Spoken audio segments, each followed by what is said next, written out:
because he said sometimes if you ignore something that seems to be sort of out there, and a lot of times today you're looking at statistics, bell curves, and that kind of things of the distribution of your data, and something that's just way out there, you just want to toss it out, treat it as noise. And he gave an illustration. He said, suppose we were living on Mars instead of Earth, and we were sending spacecrafts to Earth.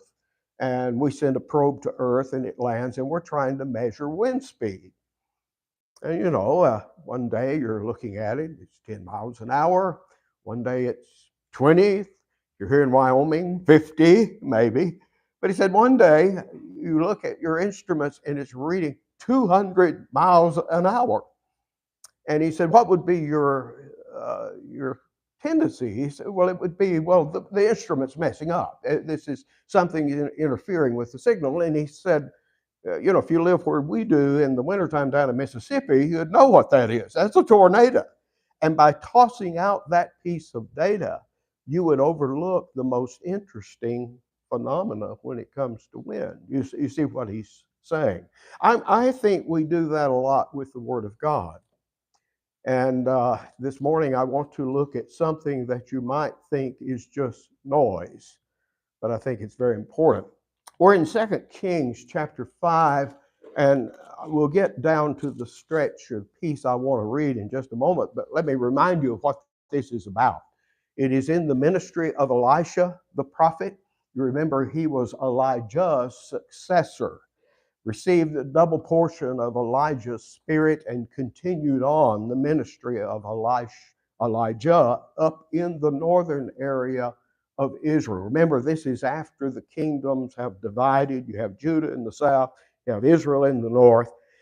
The capital up in the north was a place called Samaria, and that's where Elisha is doing most of his ministry. That's where the king of Israel is.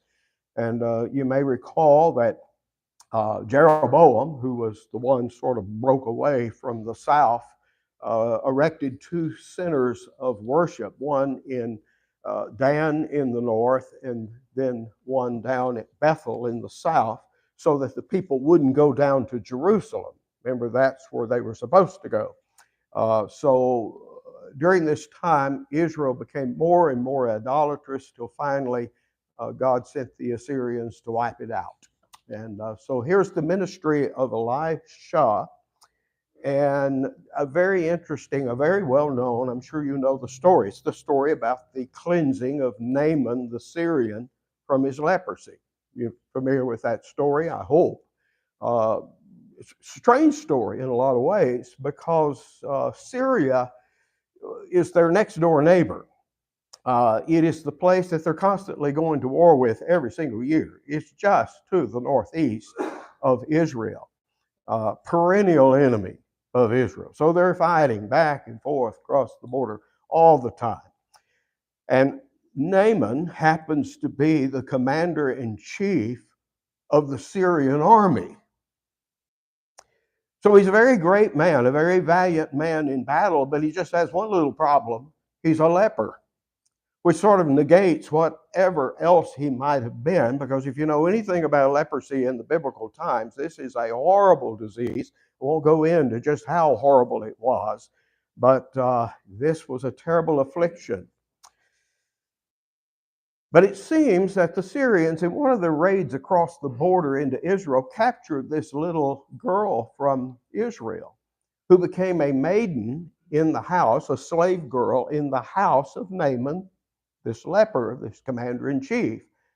And one day, I'm sure they're just back in the kitchen washing dishes, something like that, and chattering. And she said, I wish he were over in Israel, because we got a prophet over there who could cleanse him of his leprosy.